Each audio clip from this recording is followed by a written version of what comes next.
Ikiwa Mungu ni Rafa, tunasema kwamba Jehova Rafa maana Zehira, Mungu wewe ni mponyaji, naomba pumzi yako ikaingie ndani ya maisha ya mtoto wangu.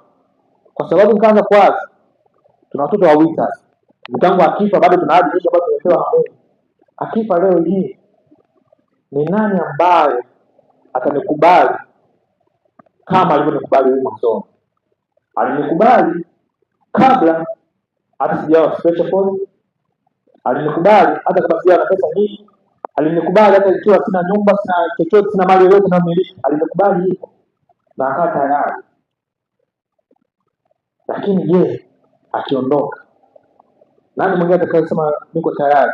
Najua akisema tayari atasema tayari kwa bidii na kama angalia. Nani atakasema nitawalea mtoto wako kama nitawalea mtoto wako? Ilizidi kuniwazisha. Maana hakuna mtu atakayesema kama nitawalea mtoto wako, sababu yeye mwenyewe atataka watu wake walee kwa namna tofauti. Kwa sababu kuna utofauti.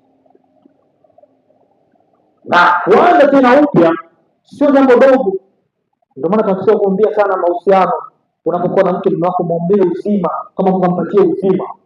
Akiondoka yule mtu, kupata design ile vision kama ile sio jambo rahisi.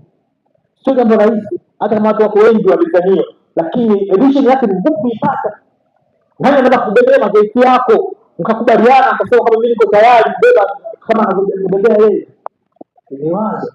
Ile kaambia wewe, achilia pumzi yako. Ulizwa pesa sasa. Achilia pumzi yako atatakuwa hai. Akapata kuishi tena. Na akaenda kuishi tena, najua kuna haja. Na bado najua hajakutumikia, bado kuna haja ambayo Mungu ametuambia kwamba tutatumika pamoja na huyu mwanamke. Kwa nini aondoke kabla ya wakati? Na yeye mwenyewe zingine akiona ananiambia mimi naona kuondoka, anaona IC. Hospitali madaktari tena nao wanasema hali yako ni hatari sana. Madaktari wenyewe wanasema aisee, mpaka imefika wakasema wiki kule haijatimia. Tunatamani kumtoa huyu mtoto. Tumtoe ili uwe salama. Yeye akasema hapa. Kila tena kliniki anaenda na rasu. Yeye akaenda kumwambia. Na akaenda kuwaza. Na wakati kuna sababu nyingi ambazo anakuambia sababu hii na sababu hii.